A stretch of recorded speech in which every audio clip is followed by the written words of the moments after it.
Internal links are a part of your site structure, giving people and search engines clear paths when navigating your site.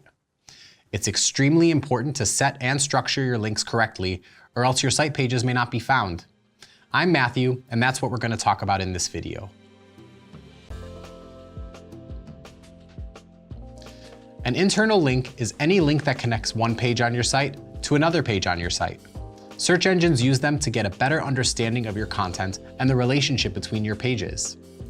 Here are 2 things to keep in mind when creating internal links. First, make sure that every page on your site has at least one link to it. The number of internal links that lead to a page help Google and other search engines determine how important a page is. So the more important the page, the more links it should have leading to it. Also, think about click depth when setting your site structure.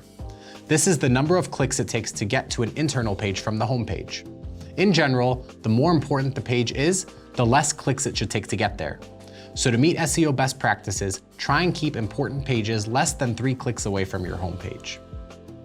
Second, use descriptive anchor text for your links. Anchor text is the clickable text in a hyperlink. It gives both users and search engines a better sense of what the linked page is about.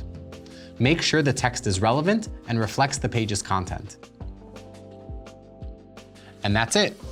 Use these tips when creating your site structure to give visitors and search engines a better experience as they navigate your site. Again, I'm Matthew. Thanks for tuning in, and we'll see you next time.